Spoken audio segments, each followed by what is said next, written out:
This is WFYI News Now. It's August 5th, and I'm Abriana Herron. On today's show, summer break is coming to a close for children in Marion County. Former Democratic presidential candidate Beto O'Rourke holds a town hall in Indy. And President Donald Trump's tariffs are putting the tabletop gaming industry at risk.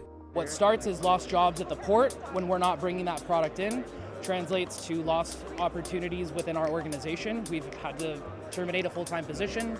Our staff are on part-time furloughs, and now we're not putting our games into distribution. Those stories coming up, but first. Several branches of the Indianapolis Public Library are getting changing stations designed to help people with mobility challenges use the bathroom. The additions are funded through a partnership with Tangram, a local nonprofit that creates accommodations for people with disabilities.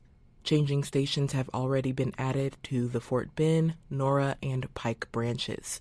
The Central Library's changing station is in the works. Summer is coming to a close for children in Marion County. Eric Weddle reports that it's time for them to return to school.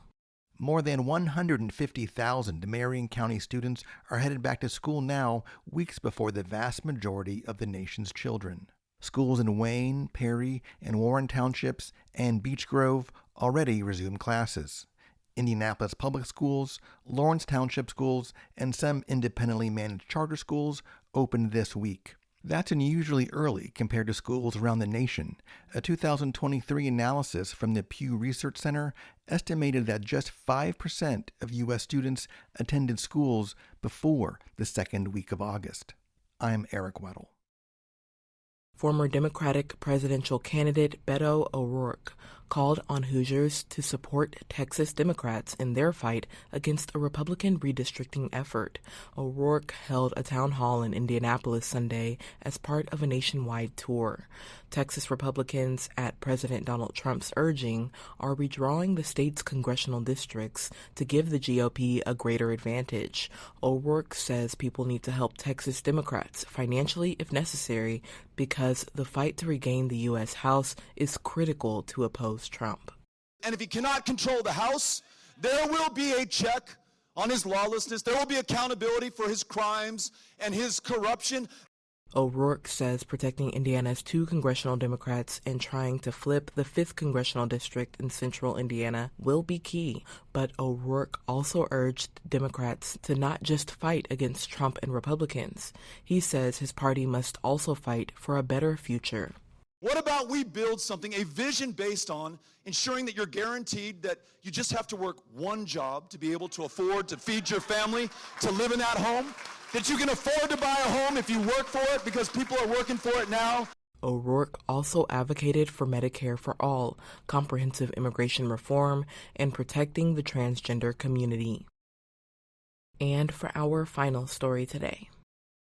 More than 70,000 fans packed downtown Indianapolis this past weekend for Gen Con, North America's biggest tabletop gaming convention. But the excitement comes as some game makers say President Donald Trump's tariffs are putting their industry at risk. Samantha Horton reports. For publishing companies like Cephalofair Games, founded in Lafayette, Indiana, the 4-day convention is critical to the business, where they can connect with people and sell their games directly to consumers. On their shelf sits a 30-pound box game.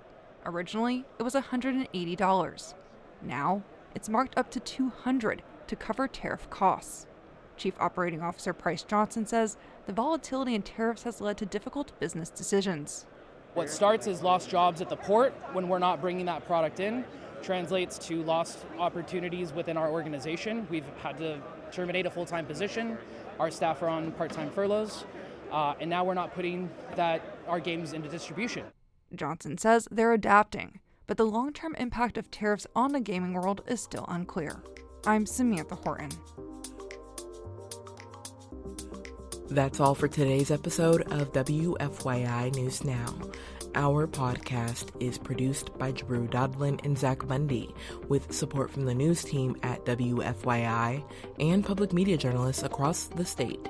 Our news director is Sarah Neal-Estes. Kendall Antron produced our music, and I'm your host, Abriana Herron. If you like today's episode, remember to subscribe and share, and follow WFYI on Instagram, TikTok, Facebook, and YouTube to check in on our newsroom throughout the day. Thanks for listening. We'll be back tomorrow.